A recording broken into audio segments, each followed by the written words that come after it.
So what do you do if you've decided you don't feel comfortable owning a gun anymore? How do you get rid of it safely? Well, Ben took his guns to the Hillsborough Police Department, so we reached out to Portland Police and the Multnomah County Sheriff's Office, and they both told us they don't actually run formal gun turn-in programs.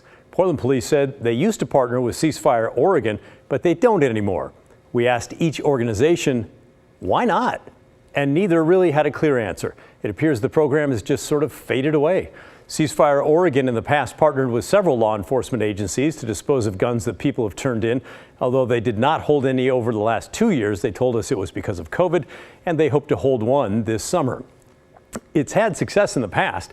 In 2015, the Oregonian reported that Ceasefire Oregon partnered with Newport Police for a gun buyback, and in a single day took all this in, 138 guns.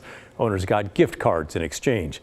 But the nonprofit argues that gun makers and governments really should be the ones running programs to dispose of guns. They told us the gun industry should provide ways to turn in unwanted firearms free to the gun owner. Ceasefire Oregon Education Foundation recommends that the state implement a program for people to turn in unwanted firearms at specific events twice a year.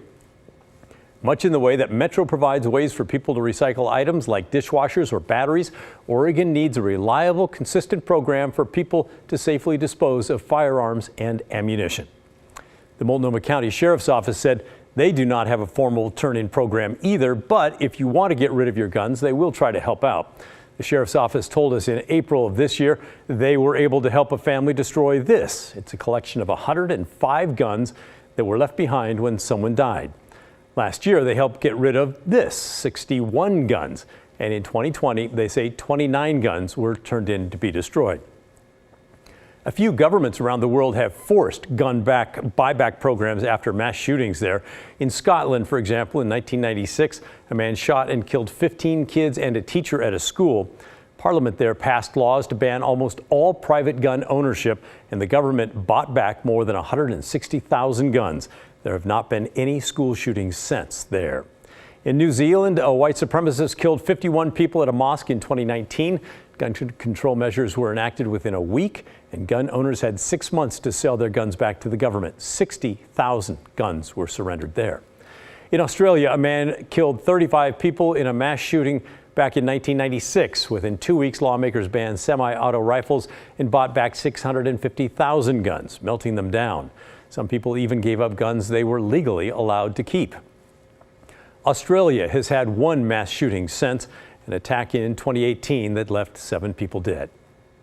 Now, we don't know exactly how many guns there are nationwide in America or even in Oregon, but it's likely a big number.